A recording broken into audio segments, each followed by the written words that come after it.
On est là pour faire des frics, alors je veux tout le monde sur le pont.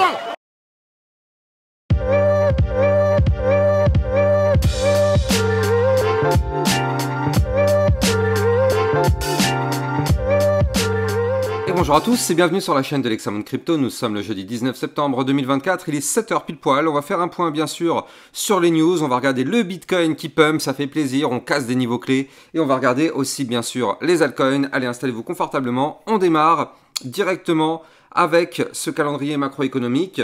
Donc là on est le jeudi, donc 19 septembre, on a aujourd'hui à 14h30 les inscriptions hebdo au chômage, indice manufacturier Fed de Philadelphie et la vente de logements existants.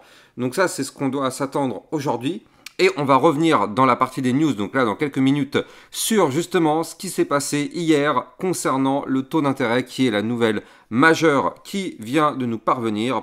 Allez, on va regarder tout ça en détail, ça arrive dans quelques instants. D'abord, on reprend les news d'hier. Alors déjà, on commence avec la crypto CKB. Je voulais analyser hier dans le club LexaRocket. N'hésitez pas, si vous voulez rejoindre le club LexaRocket pour recevoir vos cryptos ainsi que des potentielles pépites. Vous avez le lien, bien sûr, en description de cette vidéo. On a Crypto Détente qui nous pousse que BlackRock et Microsoft lancent un fonds de 30 milliards de dollars pour l'intelligence artificielle. Ils appellent ça le Global AI Investment Partnership, qui vise à développer des centres de données et des projets énergétiques. Donc ça, c'est une excellente nouvelle quand même pour l'IA. Je pense qu'avec la thune qu'ils ont les deux, il y a moyen qu'ils nous fassent des choses vraiment très puissantes. On verra bien. On a Anthony Scaramucci, qui est le fondateur de Skybridge Capital, qui prévoit des records pour Bitcoin alimentés par les baisses des taux. Donc justement, baisse des taux, c'est ce qu'on a eu hier soir, c'est des petits spoils. Je vais revenir en détail bien sûr tout à l'heure. Il dit que nous allons obtenir une législation pro-crypto Bitcoin et stablecoin dans une première partie du prochain mandat du Congrès aux États-Unis. Donc bon, ça, d'après ses paroles, ça semble plutôt bullish. Bon, autre chose qui l'est un petit peu moins cette fois-ci, en tout cas pour nous Français, on a la dissolution d'Emmanuel Macron qui a priori aurait coûté 28 millions de dollars, 28 540 000 quand même, il faut le noter, d'argent public. Donc ça, voilà. Faut bien se dire, hein, c'est nous qui allons payer les impôts, en fait, c'est nous qui allons payer tout ça indirectement. En France, on dit que le pays est surendetté. Bah ouais, bah au final, on utilise 28 millions pour des choses, franchement, enfin bref. Voilà, c'est assez écœurant, mais bon, bref, c'est la France, hein, comme d'hab. On connaît très bien ce qui se passe et on connaît très bien la mentalité de ce pays. Bref. Donc, on a eu hier soir, justement, donc ça, c'était donc l'alerte pour vous dire qu'on allait avoir effectivement la Fed qui allait donner l'information concernant les taux d'intérêt.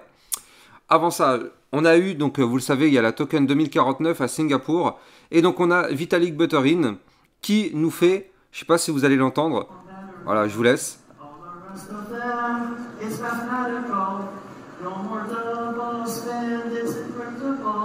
Voilà, bon, je ne sais pas si vous entendez très bien dans la vidéo, mais bon, ça vous donne un petit peu une image en fait du type. C'est quand même un mec qui c'est le créateur de l'Ethereum quand même, et c'est quand même un mec qui est à fond dans l'écosystème blockchain, Web3. Donc du coup, quand on le voit faire des choses comme ça, c'est sûr que ça vend pas du rêve. On se dit, mais dans quoi j'investis? Bon, après, voilà, moi je pense qu'il est atteint d'une certaine forme d'autisme ou quelque chose comme ça. Mais bon, en tout cas, c'est vrai que c'est assez spécial quand même comme personnalité, mais bon. Alors, on a BlackRock qui publie un rapport ayant pour nom Bitcoin, une diversification unique. Le Bitcoin est considéré comme un actif aux caractéristiques uniques pouvant servir de moyen de diversification efficace dans un contexte d'instabilité mondiale croissante. Donc effectivement, si BlackRock dit ça, c'est quand même que c'est plutôt bon signe. Alors, si vous n'avez pas vu cette vidéo, je vous conseille vraiment d'aller la voir. Franchement, c'est fou comme on peut débiter des conneries et parler comme si c'était une normalité. Je vous conseille vraiment d'aller la voir. Vous allez sur le Twitter de Crypto Détente et allez regarder cette vidéo. Franchement, vous allez voir. Heureusement qu'il y a deux personnes qui sont là, qui connaissent vraiment comment ça fonctionne le Bitcoin. Parce que quand on voit... Enfin, non, je vous laisse le suspense. Allez regarder cette vidéo. Franchement, vous allez vous dire, mais comment on peut dire des choses comme ça? Alors, Revoluti qui propose, qui développe actuellement son propre stablecoin. Alors bon, pour l'instant, on n'a pas trop d'infos sur ça. De ce que on voit sur Internet, effectivement, a priori, ce serait pour les prochaines semaines. Bon, affaire à suivre. On va surveiller bien évidemment tout ça dans les prochaines semaines. Donc, dans le club LexaRocket, on avait fait un point aussi sur la crypto Fetch. D'ailleurs, qui s'est mis à pump aussi, hein. Hier soir, j'avais fait un flash spécial concernant les cryptos. Et donc là, on y arrive. Alors attendez, non, avant d'y arriver encore, vous savez que j'ai un Discord dans lequel ma communauté est là pour échanger tous les jours. Vous pouvez vous en servir pour poser des questions, pour vous entraider ou tout simplement pour participer à des discussions.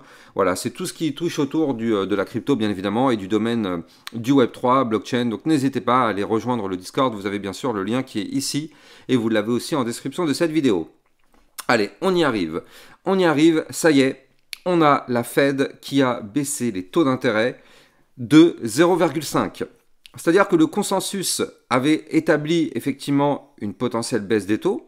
C'est pour ça qu'ils avaient écrit 5,25, parce que ça c'est le consensus qui s'attendait à une baisse des taux de 0,25. Et au final, on a eu une baisse des taux de 0,5, donc plus que ce qui était prévu. Donc ça, effectivement, c'est une nouvelle intéressante, parce que c'est, on va dire, une baisse entre guillemets contenue. Alors, c'est sûr que c'est beaucoup plus que 0,25, mais c'est pas autant que ce que certains disaient 0,75. 0,75, ça aurait pu être par contre quelque chose de dramatique, parce que ça aurait pu vouloir signifier le fait que c'est une situation de crise, on ne sait pas trop comment gérer ça, donc on baisse fortement d'un seul coup.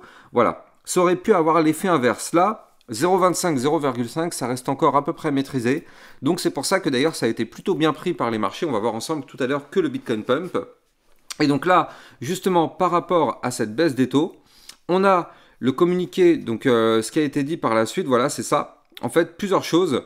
Donc, Jérôme Powell qui nous dit que les risques de hausse pour l'inflation ont diminué, tandis que les risques de baisse pour l'emploi ont augmenté. Donc, il considère désormais un équilibre entre l'offre et la demande. Donc, ça, c'est plutôt une bonne nouvelle.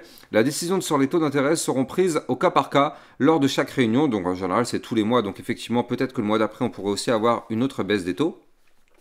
On a aussi que la politique monétaire a permis d'établir cet équilibre entre l'offre et la demande. Les projections qu'il publie constituent pas des décisions ni un plan. Bon, effectivement, ça c'est juste pour protéger. Et donc, il dit qu'il progresse vers un objectif de 2% de l'inflation de manière durable. Donc ça, en fait, voilà, il y a beaucoup d'informations qui sont dites ici. Je vous laisse aller regarder en détail tout ce qui est dit. Mais c'est vrai que c'est quand même plutôt rassurant. Et au travers de ça, on pourrait se dire qu'on pourrait arriver, pourquoi pas, à un taux environ de 3,5%, pourquoi pas en 2025. En tout cas, pour l'instant, c'est la direction qu'on prendrait.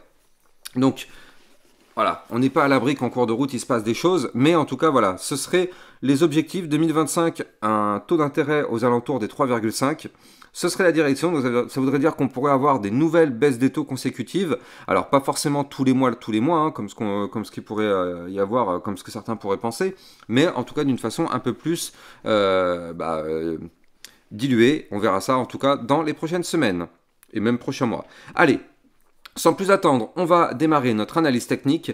Mais avant ça, bien sûr, je rappelle à tout le monde que tout ce que je vais dire dans cette vidéo n'est en aucun cas un conseil financier. C'est à vous de faire vos propres recherches. Et n'oubliez pas que le trading de crypto comporte des risques de perte partielle ou majeure. Allez, on démarre avec notre Bitcoin qui explose. Et ça fait plaisir. Regardez ça. Le Bitcoin à 62 000 $. Et surtout, c'est pas surtout ça. Hein, c'est pas le fait que ça pump. Non, c'est le fait qu'on a cassé notre point pivot. Souvenez-vous. Ça fait je ne sais pas combien de temps que je vous en parlais de ce point pivot. Les 60 777 $, je vous avais expliqué que c'était un niveau clé à venir chercher. C'était un niveau clé extrêmement important qu'il fallait breaker parce qu'il correspondait en plus de ça au bas de l'ancien range. Et donc là, effectivement, on a breaké ce niveau clé hier hein, parce qu'on a clôturé la journée hier à 61 760, ce qui est une très bonne nouvelle. C'est une très belle clôture avec un petit peu de volume au-dessus de notre point pivot. Donc ça, c'est une excellente nouvelle. Derrière, on continue de pump. Et donc là, actuellement, on est rejeté par la résistance des 62 231. Donc pour l'instant, tant qu'on ne break pas cette résistance, on est bloqué. On n'ira pas plus haut. Maintenant, qu'est-ce qui risque de se passer? Attention, pullback. Souvenez-vous, on ne va jamais to the moon comme ça sans s'arrêter, même s'il y a beaucoup de choses qui sont bullish, je vais vous expliquer ça, mais on ne va jamais monter comme ça en ligne droite, non, ça n'existe pas. Donc là, on va chercher les résistances, donc actuellement, on en a trouvé une à 62 231. Si on arrive à casser cette résistance, on ira chercher la suivante à 63 264, mais ce qu'il faut se dire, c'est qu'au bout d'un moment, ici, on a breaké un niveau clé, donc les fameux 60 777, donc ce qu'il faut bien se dire, c'est que ce niveau clé, tôt ou tard, quoi qu'il arrive, on y retournera. Donc, est-ce qu'on va y retourner ici après le rejet sur cette résistance. Est-ce qu'on va y retourner plus tard ou même encore plus tard? On n'en sait rien. Mais en tout cas, les 60 777 seront retestés. Il y a quand même 90% de probabilité que ce soit le cas. Donc, pourquoi? Parce qu'en général, le Bitcoin reteste quasiment tout le temps, justement, ces niveaux clés. Donc, on va voir. C'est pour ça qu'il ne faut pas crier victoire. Moi, je m'attends dans les prochains jours, prochaines semaines, à un pullback. Alors, peut-être que là, on peut continuer la poussée haussière. On est sur une petite vague d'euphorie avec ce qui a été dit hier. Mais voilà, attention tout de même, attention, risque de retracement. Maintenant, ce qui est plutôt pas mal, c'est que là, avec la clôture d'hier, on a validé, souvenez-vous, la tasse avec la petite anse sur le côté. Donc ça, je vous avais expliqué que c'était un pattern qui avait une target à 67 000 $ de mémoire. Je ne me rappelle plus, mais on va la recalculer ensemble. Voilà, la target théorique de ce pattern, c'était d'aller chercher les 67 238 $. Donc là, pour l'instant, comme vous pouvez le voir, on n'a pas encore été chercher la target. Donc là, on a validé une figure chartiste. Donc encore une fois, vu qu'on a breaké la ligne de coup, ça augmente les probabilités de revenir retester cette ligne de coup. Cette ligne de coup, elle est juste en dessous le bas du range. Donc vous l'avez compris, pour moi, beaucoup d'indicateurs pourraient nous indiquer, effectivement, dans les prochains jours, ce fameux pullback. Mais bon, affaire à suivre. En tout cas, on a validé le pattern. On a une target qui est beaucoup plus haute. Donc ça ne nous empêche pas, par exemple, de faire un retracement. Et boum, dans les prochains jours, aller chercher les targets. C'est une éventualité. En tout cas, là, c'est clairement bullish qu'on est en train de faire parce que les points bas sont de plus en plus hauts. On vient de former un point haut plus haut que le précédent. Donc ça, c'est une excellente nouvelle. Maintenant, ce qu'il faut faire, je le rappelle, pour vraiment reprendre beaucoup de force, nous, c'est ça. Nous, le nerf de la guerre, il va se trouver ici. La bataille aura lieu et il faudra absolument repasser au-dessus du point pivot des 64 464. Bon, c'est pas un point pivot, notre point pivot, c'était déjà celui-ci. Mais ça va être un niveau clé extrêmement important à récupérer. Parce que ce niveau clé que je viens de vous donner correspond à la ligne de coup du gros double bottom. Vous le voyez ici, premier bottom, deuxième bottom qui est une grosse figure chartiste de retournement haussier. Donc là, si on break les 64 464, ça, je le rappelle, ça nous donnerait comme target la zone des 75 000 $. Donc c'est énorme, c'est exactement ce qu'on voudrait voir. Donc voilà, 75 006, donc voilà. Ça, ce serait ce qu'on pourrait avoir dans les prochaines semaines si notre Bitcoin continue de pump. Et ça rentrerait parfaitement dans la théorie que je vous dis depuis maintenant plusieurs mois, qui est que potentiellement en octobre, on pourrait avoir un démarrage de cycle haussier si on arrive effectivement à breaker ce haut de range. Alors là, on pourrait avoir une grosse euphorie qui arriverait du côté des marchés crypto, enfin du Bitcoin et surtout des altcoins. Donc on verra ça par la suite, mais là, pour l'instant, on n'y est pas encore, mais on a un Bitcoin qui reprend pas mal de force. Et donc, je rappelle que si on part effectivement dans un bull run, on pourrait aller chercher des points bien évidemment plus hauts. Parce que là, on a ce gigantesque bull flag qui est présent, il est sous nos yeux, il est là. On a la phase haussière, le retracement. Et derrière, en général, ce type de pattern explose par le haut. Donc là, pendant ce bull run, on pourrait parfaitement aller chercher des zones comme les 85 000 $, voire même les 90 000, 100 000 $. Moi, personnellement, c'est juste mon simple avis. Je m'attends à un top de marché aux alentours des 120 130 000 $, peut-être 150 000 $. Mais après, vous le savez, tout est possible. On peut aller beaucoup plus haut. Mais moi, personnellement, déjà, si on arrive dans la zone des 100 000 $, je serai très heureux. Ça ne sert à rien d'espérer arriver à 300 000, 400 000 comme ce que certains proposent. Moi, je pense que c'est beaucoup trop. Il faut quand même rester terre à terre, même si je suis d'accord, on a une vague d'euphorie. Mais je pense que sur ce cycle, aller chercher les 400 000 $, ce serait déjà une excellente nouvelle. Alors, du côté effectivement de notre Bitcoin, en vue 4 heures aussi, on voit qu'on continue notre phase haussière. Regardez ça. En formant des points hauts de plus en plus hauts, des points bas de plus en plus hauts. On a cassé hier le range par le haut. Donc franchement, c'est tout bon. Vraiment, c'est tout bon ce que nous fait le Bitcoin. Là, vous le voyez, on vient de former ici un point haut plus haut que le précédent. Donc là, vous l'avez compris maintenant, il va absolument falloir breaker les 62 231 si on veut continuer à pousser. Donc là, pour l'instant, on n'y est pas encore. Néanmoins, ce qu'il faut noter, c'est qu'en vue jour, on a un RSI à 59. Donc ça veut dire quoi? Ça veut dire qu'on est à peine en léger surachat. Donc ça veut dire qu'on peut continuer effectivement de pousser avant d'avoir un potentiel retracement pour former le pullback. En général, quand on arrive à 70, 80, allez 88, 90, là par contre effectivement il y a retracement. Mais là 59, 60, on peut imaginer qu'on a encore un petit peu de force pour pousser encore un petit peu avant d'avoir en vue jour le fameux pullback. Donc pour l'instant, on est là, on profite, on reste quand même prudent, mais ça fait vraiment plaisir ce que nous fait bien évidemment notre Bitcoin. Allez, on va regarder les impacts concernant les altcoins. Alors bon, bah déjà, concernant les altcoins, vous l'avez vu ce matin, hein, moi, je vous ai fait une vidéo concernant la crypto Tao. Ça fait déjà quelques temps, je vous dis, de la surveiller dans le club LexaRocket.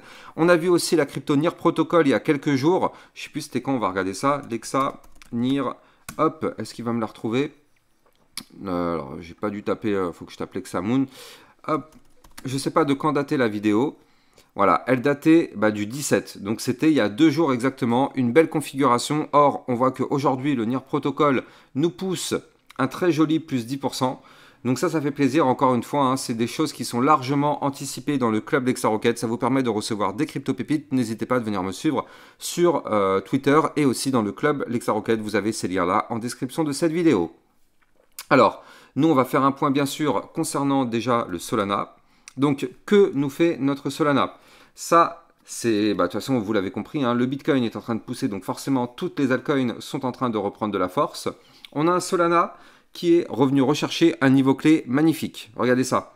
Le Solana est pile poil sous la moyenne mobile 200 périodes, donc sous les 139,27. C'est un niveau clé qu'il va falloir breaker. En plus de ça, ça correspond à la ligne de coup d'un pattern en tasse avec une anse. Donc là, tasse et anse bloquée sous la moyenne mobile 200 périodes. Configuration explosive avec des bandes de Bollinger resserrées. Donc là, du côté de l'Ethereum, on espère vraiment qu'on va valider tout ça. Si on arrive à le faire, eh bien, il faut bien sûr noter que c'est un pattern à plus 11% qui nous permettrait d'aller chercher théoriquement la zone, eh bien, comme quoi c'est chirurgical le trading, la résistance des 153 $. Ce serait notre target théorique. Alors bien sûr, on a un odd range juste au-dessus à 160, donc effectivement, ce serait des zones, pourquoi pas, à retourner chercher. Mais là, du côté du Solana, en tout cas, la configuration commence à devenir très explosive. On espère vraiment qu'on va valider tout ça dans les prochains jours. Tout ça dépend, effectivement, il faut que le Bitcoin continue de pousser. Allez, on jette un coup d'œil aussi du côté... Alors, qu'est-ce qu'on va se faire? Alors, le Chainlink... écoutez, on va se regarder un petit coup sur l'Ethereum déjà. Donc, Ethereum USDT. Avant de continuer, je rappelle bien évidemment que vous pouvez trader toutes ces cryptos en utilisant mon lien de parrainage Binance que vous allez trouver en description de cette vidéo. Ça vous permet de trader sur une plateforme validée en France. Hein, elle a été enregistrée PSAN auprès de l'AMF, donc pas de risque de fermeture ou de blocage comme ça a malheureusement été le cas pour Bybit. Vous avez le lien en description de cette vidéo. Du côté de l'Ethereum, on commence à former des choses très bullish. Regardez ça, on a un magnifique double bottom qui a 2 doigts de se valider. Premier bottom, deuxième bottom, posé sur la trendline haussière. Donc la configuration est quand même très très belle, hein, on va pas se mentir. Maintenant, c'est pas validé. Pour se valider, il va falloir breaker ici la zone des 2440 $. Donc pour l'instant, on est encore en dessous, on est en vue jour actuellement, donc il va falloir une clôture jour au-dessus pour valider la cassure. Mais là, on est quand même à 2 doigts de le faire. Est-ce qu'on va réussir? En tout cas, rien n'est moins sûr. Mais pour l'instant, si jamais on arrive à récupérer ce niveau clé, je rappelle la target 2555, puis 2773 avant d'aller chercher les 2900 $. Allez, on va terminer sur la crypto GRT qui est la crypto pépite du jour. Alors quand je dis du jour, c'est du jour et des prochains jours. Hein. Bien sûr, on n'est pas naïf, vous le voyez ici, vu un jour, ça peut prendre plusieurs jours. Mais on est vraiment au millimètre près sous le niveau clé qu'il faut breaker. Donc là, la pépite, elle est clairement là, elle est explosive. On a des bandes de Bollinger resserrées. On est actuellement sur le haut du range. Donc là, la zone de résistance, elle est là, à 0,15069. Et on est en plus en train de former un pattern en tasse et anse ici, qui est un pattern bullish. Donc vous l'avez compris, la cassure des 0,15069 serait un très joli signal en vue jour, qui nous permettrait potentiellement de tenter la cassure des bandes de Bollinger qui sont resserrées. Et ça nous permettrait d'avoir un retour de force pour aller chercher, pourquoi pas, les 0,16344. Donc allez, on va mettre les pourcentages. Donc ça nous permettrait d'avoir potentiellement un plus 8,66. Puis derrière, prochaine target ici à 0,18097 à plus 20%. Et surtout, ce niveau clé sera un niveau clé extrêmement important parce que là, vous le voyez ici, on a un point haut qui est là, qui correspond à la ligne de coup d'un gros double bottom qui cette fois-ci nous permettrait d'aller chercher les 0,20892. Donc là, la crypto GRT est clairement une crypto pépite. On ne sait pas si on va réussir à breaker ou pas, mais en tout cas, clairement, la configuration est explosive. On croise les doigts pour valider tout ça. Moi, j'ai plus qu'à vous souhaiter une bonne journée. N'oubliez pas de vous abonner à la chaîne YouTube, liker, commenter, partager pour participer grandement au référencement de ma chaîne YouTube. Et je vous dis à plus tard pour une prochaine vidéo. Ciao, ciao!